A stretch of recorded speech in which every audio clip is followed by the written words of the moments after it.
What's going on, everybody? So today I just want to share with you guys about how I was healed of cancer.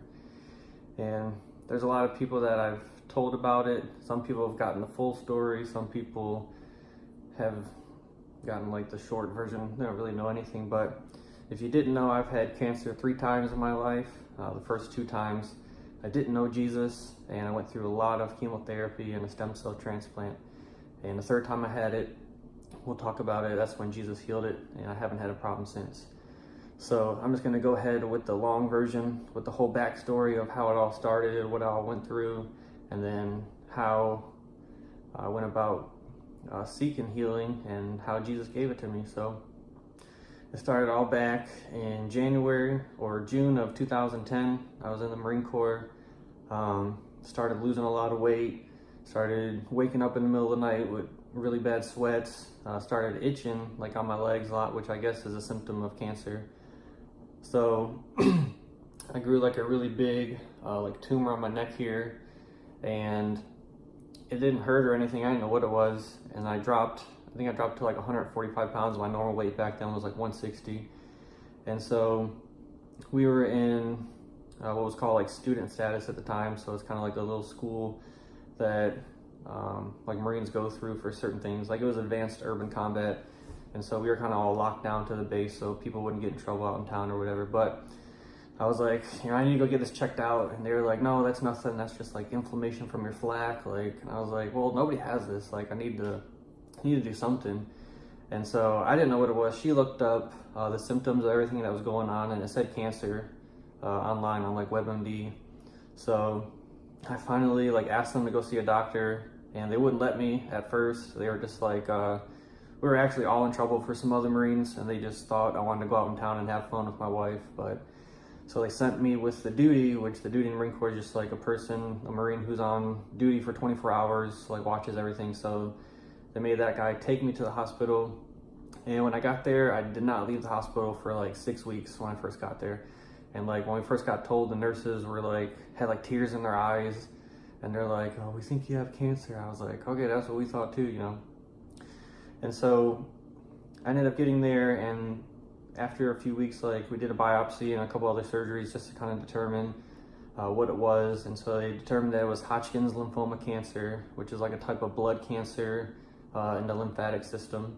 And so it was stage 2B when they found it, and they wanted to start chemotherapy right away. And they said, since you're a young, in shape male, like we can hit you with some really heavy stuff, really heavy chemo, and it'll be about an 85% chance of getting rid of it, putting it in remission. So I was like, okay, I don't know what to do. Like, that sounds fine to me. So they took me out of my attachment that I was in Norfolk, Virginia. I was with the security forces over there, and then they stuck me in the Wounded Warrior Battalion in Portsmouth, Virginia. And so what my life consisted of then is just going in every 2 weeks for about 3 hours of ABVD chemotherapy, which the ABVD stands for something, I don't remember all of it. So I went in every 2 weeks, sat with all the old people who had cancer. I was just a young guy just sitting with them watching Price is Right in the middle of the day getting chemotherapy. So I went through about 4 months of that. So it was about like 8 treatments, but I think it was still about like 4 cycles. And then I got a negative cancer scan after, like they were scanning me like every month. And after all that chemo, it was negative. There was no evidence of disease. Well, not no evidence, but there was like, they couldn't detect it on the CT, the PET CT scan. And to tell about like, this was when I was pregnant with Tommy. Mm-hmm. And yeah, you tell him. So when he got diagnosed, it was June, and we were about to have Tommy in August. So I was like 7 months pregnant, and then he had the cancer, and we were like super excited that he like had the cancer, because they were like treating him like crap because he wasn't performing right and everything. So when we got to the hospital and they wouldn't let him leave, we were like, yes, oh my gosh, this is like a blessing from God. Yeah. Before we actually knew. Yeah, it was just because like, that's a whole long story too, how the Marine Corps treated me. Like if you don't perform in the Marine Corps, especially in a tier 1 job, like they are on you like nonstop. And like, I just didn't know what was going on with me.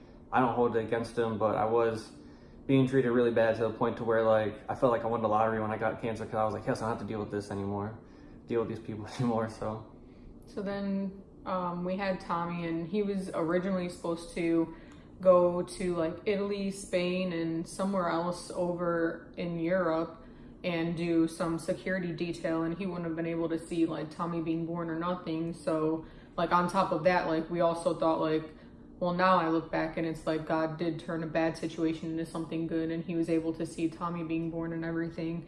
And so then they made me his stay-at-home nurse, like the 24-hour stay-at-home nurse. So the chemo I was going through, it was like real heavy. So after about 2 weeks of doing it, they put me on permanent SIQ, which is like permanent second quarters, which is basically they said just stay at home and just call us and make sure like you didn't die from this. Like literally, like call us and make sure like to let us know you're still alive. And so that's what I did. And I needed a 24/7 nurse, and she was in the Marine Corps at the same time. And the Marine Corps let her come up to me and be my 24/7 nurse. So she got to have like a humanitarian transfer or emergency leave transfer, and then humanitarian transfer, and then they made her my nurse. So we were just both at home, and all I was doing was just trying to survive, getting through the chemo. And so I was pretty much taking care of 2 babies at the time. I was taking care of Tommy, and he was a brand new little baby, and then I was taking care of him too, because he had a Metaport in his chest, and I had to like make sure like I was super clean and make sure that his wound was like taken care of, covered up. Like they taught me like all the procedures to like do, even with the gloves. Like I couldn't touch the outside of the gloves or anything. So I would have to take care of him, make sure that he was like getting these specific white blood cell shots in his stomach, and feeding him and everything. Well, not like feeding him, but like cooking and everything for him, and making sure that he was eating pretty healthily and pretty often, because he lost a ton of weight. And then taking care of Tommy on top of that too. Yeah, so if you don't know like what a Metaport is, it's like a little half sphere. It goes under the skin, like in my chest right here, and then the catheter goes up over my collarbone and down into a bigger vein, because the kind of chemotherapy they were giving me is like really acidic, and it could burn your veins as soon as it touches them. So what they did is they put that catheter in and stick a needle directly into that sphere, and when they push the chemo in, they push it really slow so that your blood flow kind of dilutes it as it goes in, so it doesn't touch your vein walls. And so that's the kind of stuff they're putting in you, like really bad stuff. Like, and that's just like what I started out with was that kind of stuff. And so yeah, so she had to do all the nurse stuff when I was at home. Like I had to have the synthetic white blood cells called like Neupogen or something. So after I did the 4 months, and it was they couldn't call it remission yet, but it was like down to that. If I would have remained in that state for a year, they could have called it remission. So they said, okay, well, this is the thing about your cancer is after you hit this point where there's like the remission but not remission yet, there's a debate in the medical field of what to do next, whether more chemo or radiation. And he said, so we're going to go ahead and let you pick what you want to keep doing or what you want to do next. And so I was like, I don't know, like the chemo's working. Like I don't want to switch to radiation and just burn like my chest and burn my organs and stuff like that. So I kept with the chemo. So I did another 2 months of that, and when they checked me again, there was a lot of cancer like back into it. Like there's a big tumor in my chest, like right in the middle. I think it was about 2 centimeters big, like at the time. And for that to grow in 2 months was a big deal, and it was like all over my body, in my chest area and like in my neck. They seen it just all just like blew up within those 2 months while I was on that same chemo that like made it go away. And so they were kind of like freaking out, and they were like, so we gotta figure out something else to do. We're gonna try and do like a stem cell transplant, and we gotta get that tumor out of your chest. So what we're gonna have to do is we're gonna have to saw your chest open and like break your ribs and take that tumor out. It's gonna take like 6 months to recover from, and like all these things. And so luckily I didn't have to go through that. What happened was the doctor said it was really high in my chest, and so he just kind of snipped like right in the top of my neck and just reached down in there and pulled it out, and I recovered in 3 days. So thank God I didn't have to get all that sawed open and go through all that whole mess. And so after they took that tumor out, they said, we're gonna go ahead and do a stem cell transplant, which is like a whole another big thing. So if you don't know, a stem cell transplant basically is I have to get preparatory chemo, which is 10 times stronger than the ABVD. It's called like ICE. ICE stands for something, I don't remember what it is. And that's like 10 times more potent. And so what happens is they give you the preparatory chemo I have to go now from Virginia to North Carolina to the University of North Carolina, the cancer hospital down there, and they're going to harvest my own stem cells because when you're getting chemotherapy, your body is losing a ton of cells, and so what it does is it starts to pump out a lot of stem cells into your bloodstream. And so what they've found out to do is they harvest those stem cells, freeze them, hit you with like the strongest type of chemo they possibly made that'll actually kill you unless they put your stem cells back in. And so that's what I had to go through. So I was like, they're like, do you want to do this? Like, since you have the insurance from the military to cover it. And I was like, sure. But I didn't know what I was getting myself into. It was like the worst decision I ever made in my life. I mean, it may have helped like in the long run. I mean, the cancer still came back after, but it was like the worst thing I've ever been through in my life. And so what happened was, so the preparatory chemo, which was called ICE, was actually a lot stronger. And instead of going in for a few hours every 2 weeks, I went in for about 3 days straight in the hospital and got it, and took a 3-week break in between. So the first time I got it, it was like pretty bad. And they're like, don't worry, we're just gonna give you 2 cycles. We're just gonna give you this one, and then in 3 weeks we'll give you another one, and that'll be it. And so they gave me the other one, and that was like really bad. Like the more chemo you get, like the more broken down your body becomes, and just like you can't function. And so I got that one, and then they scanned me, and they're like, your body is like reacting really well to this. Like, we don't see any cancer in your body, so we're gonna go ahead and give you a 3rd one. And so they gave me a 3rd one, and that just like destroyed me. I was like just, I don't know how to explain it better than just like, it just ate my body away. Like everything was just gone. Like I was just like about to die. This is what I felt like. And so that all went away. And so they're like, okay, that was your preparatory chemo. We're going to go ahead and send you down to the University of North Carolina. And they're going to go ahead and put a hemosplit catheter on this side. So now I have this Mediport, which I get my chemo, and this one is going to do the whole stem cells where they harvest it out of. So it's like 2 tubes that kind of hang out my chest at all times, and another catheter goes up and over.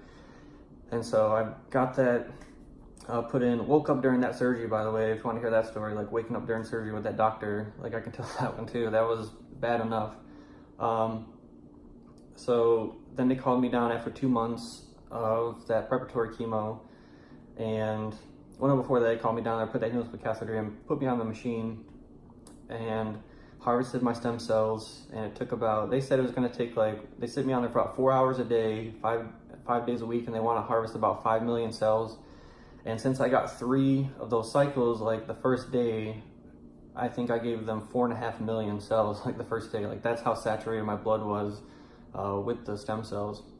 And so the next day, they wanted you down there for like 4 or 5 days. And yeah, so they wanted me there for 5 days, right? And I was able to give it to them almost all of it within like 1 day, 4 hours. And then the next day, you're like, oh, just come in tomorrow for about an hour, and then you can go home.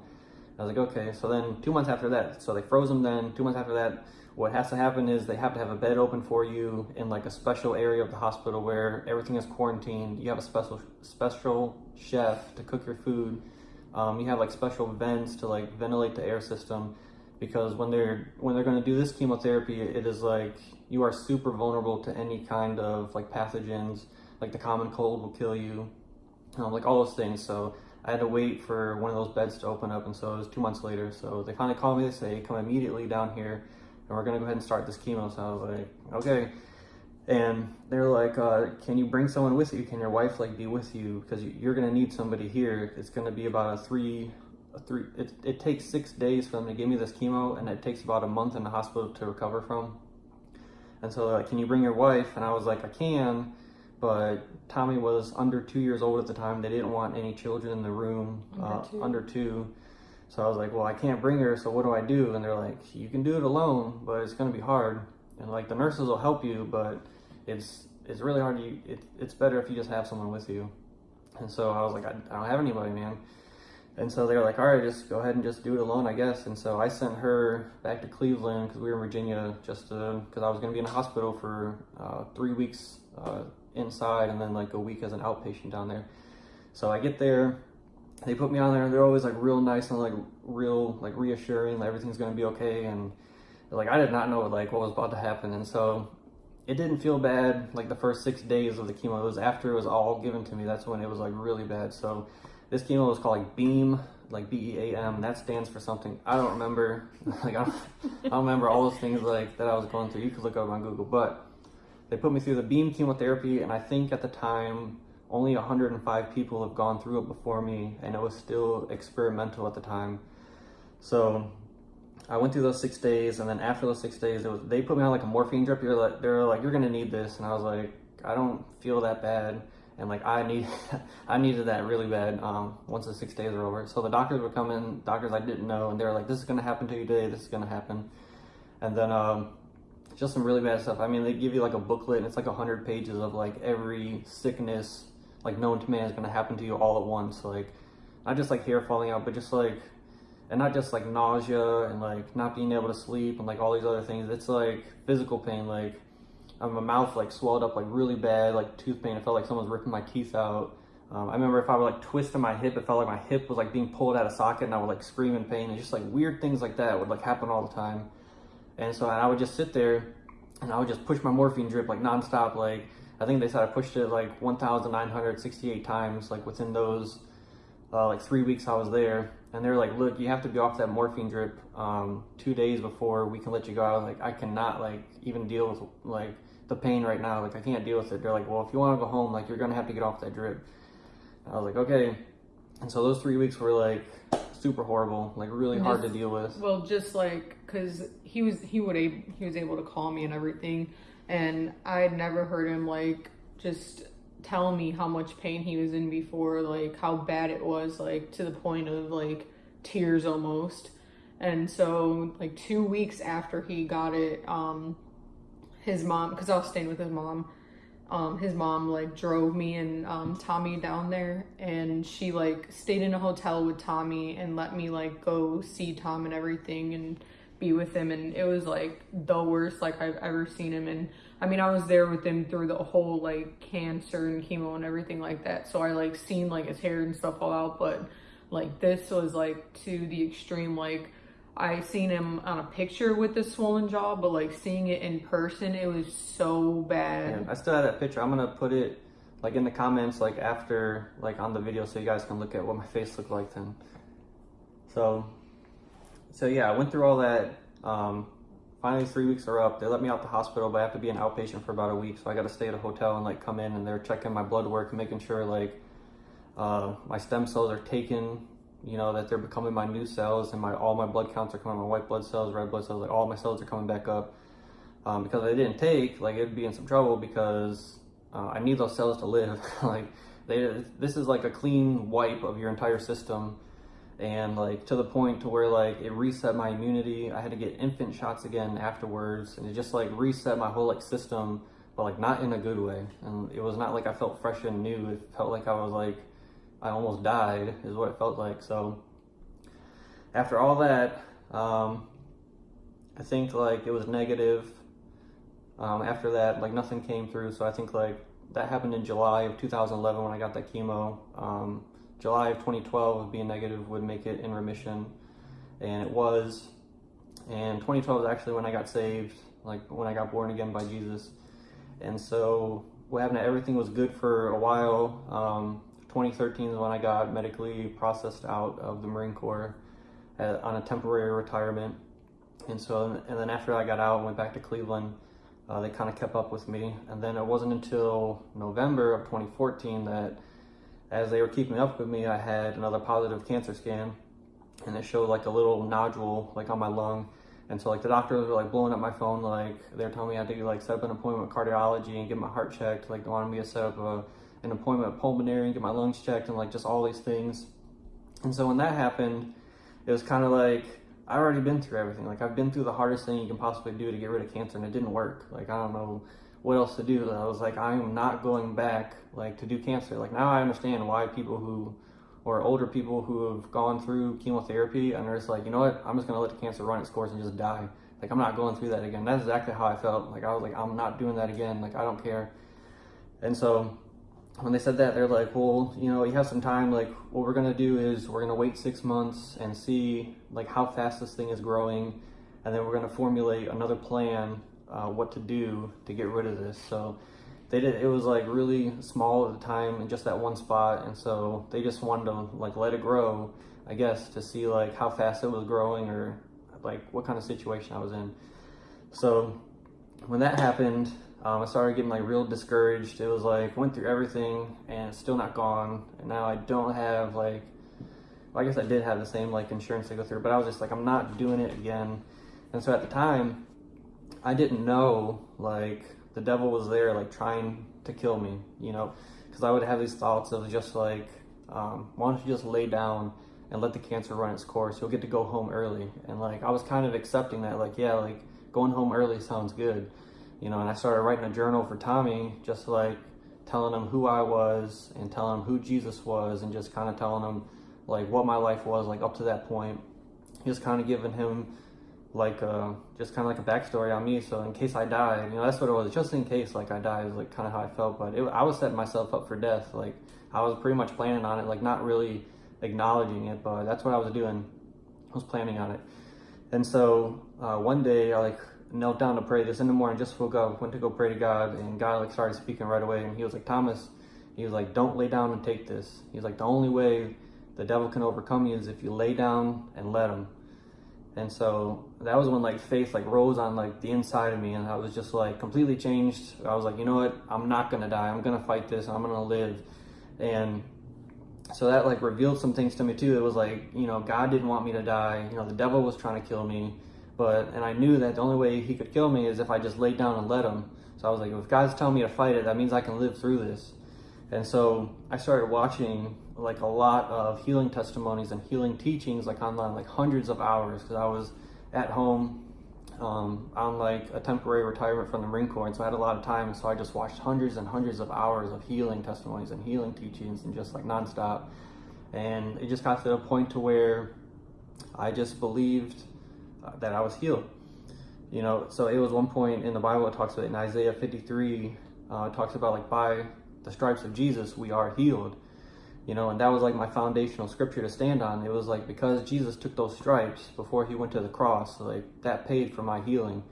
And so it wasn't as easy to just believe when you just hear that, but like hearing all the testimonies of all the people, hearing all the teaching, and it was just like, yeah, like God wants to heal me. Like God is going to heal me. Like that's just the end of it. And I just got to the point to where like, I'm just going to receive the healing and I'm just going to live like I'm healed. And that's the end of it. And so I think like 2 months after that is when I decided, I was like, you know what, I'm healed. Like, thank you, Lord. Thank you. I asked him for healing. I was like, thank you for healing me. It already says like in your word that I am healed. In 1 Peter 2:24, it says like by his stripes we were healed, like past tense. And so I just kind of applied that to myself. I was like, well, if I was healed, then I am healed. And I'm just going to walk in it. And I didn't come to that decision like just willy-nilly. Like I had to listen to a lot of teaching to like get to that point in my faith, because it says that faith comes by hearing and hearing by the word of God. So if like you're just going to throw up like a prayer and ask God to heal you, like you can do that, you know. At the same time, it's like you're gonna have to walk in faith to believe God for that healing. And so that's what I did. I just lived my life like I was healed. That's just what I did. And that's like walking by faith, you know, like, because faith without actions or faith without works is dead. So if you're, you know, trying to be healed and walk, and don't have any like works to accompany your faith, I mean, it doesn't profit you anything. And so it wasn't like I was trying to do something to be healed. I was just like, you know, I believe I'm healed. I'm just going to live my life. And so that's what I did. And then 2 months after that, I started feeling the same exact symptoms I felt when I first was diagnosed with cancer. And so like I started scratching again. I started getting like real fatigued, and I just started like thinking in my head like, oh my God, this thing is growing again, you know, like it's been 2 months and it's grown. It's like, maybe I'm not healed, you know? And so I was like, no, I asked God for healing. Like I've been living just fine. Like everything's been fine. And so I asked God about it, and he was like, are you going to believe me, or are you going to believe those symptoms? And so that was like a huge revelation, like right there, because it was like, okay, God, I'll believe you. And so it was like, God wasn't denying like the facts of the situation, but the truth of the word will always trump the facts that's going on in your life. And so you're going to have to decide what you believe. Are you going to believe what God said, or are you going to believe what the symptoms say? And so I was like, you know, I'm making the decision. I was like, God, I'll just believe you. Like, I don't care what I feel. Like, I don't care what it looks like. Like, I don't care what anybody else says. I don't care what that doctor said. Like, if I exalt the word of God above everything that they say, then that's what it's going to be. And so that's what I did. And so in the next 2 months, they're going to scan me again and see what the cancer is looking like. And so up to those 2 months, like I was fighting like in my mind, and it's the devil again just coming. He's like, you know, that cancer it's gonna be positive, it's gonna be grown. And I'm like, no, it's not. Like, I'm healed. And like even like all the way up to the drive over to the hospital, it was like he was like right there, like saying it's gonna be positive, it's gonna be positive. And I was like, no, it's not. And I would have to like fight against it. And so how it happened is like I get scanned, but I don't get to know the results for like a month because they want a doctor to evaluate it and look at it and tell you, not the technician. So I had to wait another month afterwards, and it wasn't until May of 2015 that I actually got the results. And it was like, with the doctor I barely see, it's just some like lady, like I don't really know her. I've seen her like twice. She sounds like Borat from the movie, like Kazakhstan or whatever. That's what she sounded like. She's like, oh, very nice. And so I had like no idea like who she was or anything. And so I would like go see her, and she was like, yeah, everything's good. And then she like kind of like shooed me like out of the room, and I was like, what about my scan? She's like, what scan? I was like, oh my gosh, like I literally had like a positive cancer scan like 7 months ago, and you're supposed to tell me how it's going. Like, do you not have like any information like whatsoever? And she's like, oh, let me look it up in the computer. And so she like looked it up, and she said, oh, I can see the results. It said there's like no evidence of disease whatsoever. All your blood counts are perfect. Like everything in your body, like she's looking down the list. She's like, perfect. She's like, everything is great. She's like, I don't know what happened. She's like, but I believe you're cured from this disease. And when she said that, I was like, I agree. You know, I just like, I took that good report, and I was just like, I agree, I accept it, and it was good. And then so to go to a doctor and for them to say like you're cured from this disease instead of saying like you're in remission, it was like a big deal. And so as soon as she said that, I was like, no, I'm taking that. Like, I'm going with it, and like I'm never coming back to a doctor. Like, I'm not dealing with it like anymore. Like, I'm just healed. And from that point on, like, it was just settled. Like, I was healed, and I didn't have any problems since. And so that was, like I said, May of 2015 when that happened. And so I think June is when I left Cleveland to go to like Bible college. But like, yeah, never had a problem since, like none whatsoever. And so this wasn't like kind of like a quick thing to where like just one day I woke up and like I just decided I was going to be healed. Like, it took a lot of understanding and a lot of teaching through healing to get me to that point to where I could just receive healing from God. Like, I didn't have people in the church who were, you know, people of faith, who they were just like, you know, if it's God's will for you to be healed, you'll be healed, you know. And they just kind of patted me on the back, and they were just like, you'll be all right, man. Well, they really did do that. Just like literally patted me on the back and like, you'll be all right, man. I was like, dude, this is not like you'll be all right kind of thing. It's like, we got to pray and like do something. And so I didn't have anybody, so I had to go online and listen to a lot of that stuff. So, but that's like the whole story. And I want to talk to you guys more about healing and more about like other things we've been healed of. I've never been seriously hurt at a skate park except one time I got my back crushed. I can talk about that and how I was healed of that, and it was really bad to the point where like I couldn't even walk. I'll tell you guys about that. I'll tell you about people who have had injuries at the skate parks, like people with really bad ankles that I prayed for and God healed it right on the spot, and they like freak out. People with like bad knees at the skate park like can't skate, and I'm just like, what are you not skating for, man? He's like, oh, my knee like busted up really bad. He's like, I can't even walk. And I was like, you believe in Jesus? He's like, yeah. And I was like, watch this, and just pray for him, and the knee gets healed, and just they start skating. So I get into all those stories, but I just wanted to get out like that's like this is my main testimony as far as like healing goes, is getting healed of this cancer and all the stuff like I went through before that. And so I'll talk to you guys more about it, but that's it, man. I was healed of cancer. Thank you, Jesus. I'll see you guys later.